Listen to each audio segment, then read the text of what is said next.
এর আগের ভ্লগে কিন্তু আমি তোমাদের সাথে শেয়ার করেছি দুটো পুজো বাড়িতে কিন্তু আমার ইনভিটেশন ছিল। সো আজ ছিল ওই দুটো পুজো বাড়ির মধ্যে একটা বাড়িতে কিন্তু অন্নপ্রাশন। সো চলো আজকের দিনটা কেমন করে কাটিয়েছি এই ভ্লগের মাধ্যমে শেয়ার করা যাক। হাই, আমি বিউটি। আমার এই ছোট্ট পেজে তোমাদেরকে অনেক অনেক স্বাগত। সো আজকের সকালটা কিন্তু আমার প্রতিদিনের মতোই কেটেছে। মানে আমার অফিস ছিল, অফিস থেকে বাড়িতে এসে এখানে আমি সুন্দর করে আমি আর মা রেডি হয়ে কিন্তু এখানে চলে এসেছি গিফট দিতে। তারপরে মা ওখানে ছিল আর আমি চলে এসেছি এখানে আমার বান্ধবীকে নিতে, যেহেতু একা ছিল তার জন্য। এখানে এসে কিন্তু ওর হাতে প্রথমে ফোনটা ধরিয়ে দিয়ে কয়েকটা ভিডিও আমি করে নিয়েছি, যেটা কিন্তু অলরেডি আমার ইনস্টাগ্রাম আইডিতে পোস্ট করা হয়ে গেছে। তোমরা চাইলে সেখান থেকে চেক আউট করে আসতে পারো।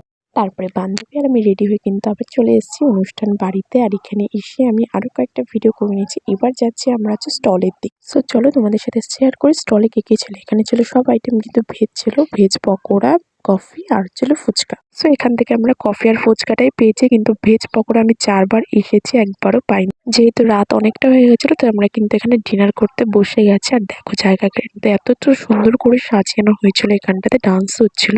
এখন যেখানে আমরা আছি, প্রথমে ভিডিও শুরু হওয়ার আগেই কিন্তু তোমাদের সাথে শেয়ার করেছিলাম এখানে কিন্তু বাচ্চাটার মা ছিল, তো এখানেই। সো আজ কিন্তু ছিল ছোট্ট পুচকু ভাইয়ের অন্নপ্রাশন, তো সেখানে এসেছিলাম, সুন্দর মজা করে দিনটা কাটালাম আজ।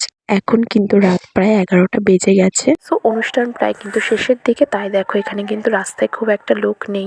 তারপরে আমি আর বান্ধবী এখানে চলে এসেছি কুলফি খেতে, আমার ফেভারিট আইসক্রিম। এখানে ফেভারিট আইসক্রিম খেতে খেতে আমি কিন্তু বাড়িতে পৌঁছে গেছি গাইস। আজকে ব্লগটা কেমন লাগলো অবশ্যই জানিয়ে, নতুন ফলো করে দিও। Bye bye.